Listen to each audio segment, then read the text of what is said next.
receptive to getting pregnant until she can sense the hormones of other females. That's how social they are.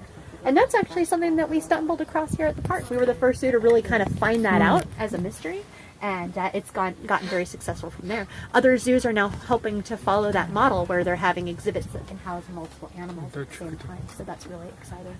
And yes, you can see that Mama Kacy and her daughter Ellen kind of walked along the upper road, but of course Auntie Dakari, who is absolutely enamored with that little baby Ellen, she's like, I'm coming too, don't leave me behind. So it's pretty crazy. I love them to death. Rhinos are the best.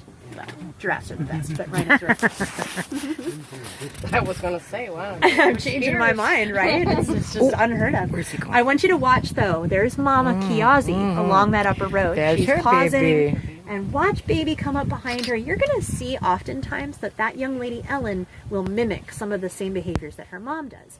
I'm not going to be surprised if you see either of them drop some poop along that road. Because right along that road is a rhino Facebook page. It's called a dung midden. It's where all of these rhinos will come and poop in the same place and send messages to each other throughout the day. They can talk through the feces, through the hormones in their feces. And that's kind of how they get a sense of, hey, am I safe to have a baby? Oh, there's other girls around. Cool, let's make it happen. And so when the male is present, it all happens naturally. It's pretty awesome. I think that we've evolved past communicating through poop, but we have things called Tinder. So I mean, how evolved are we really? You know?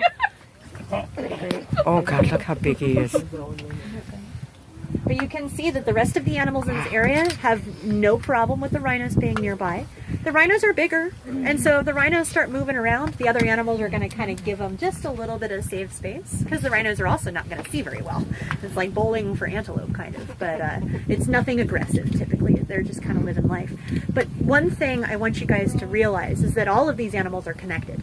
Okay, the rhinos allow the antelope to survive. And here's how. White rhinos are lawnmowers. Their favorite foods are the tallest grasses in Africa, the stuff that comes up to your knees.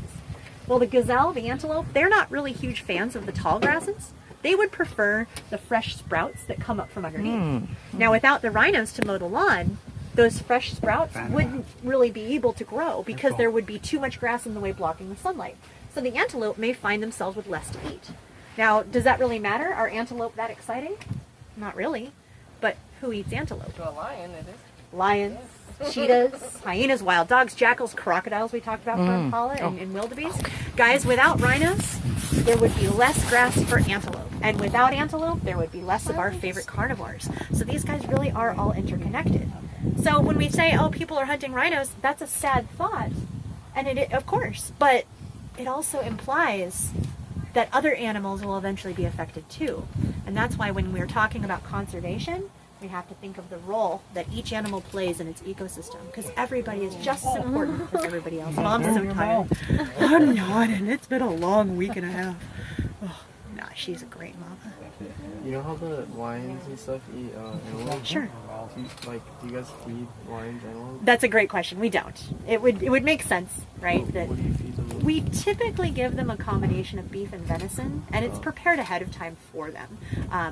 We've thought about the idea of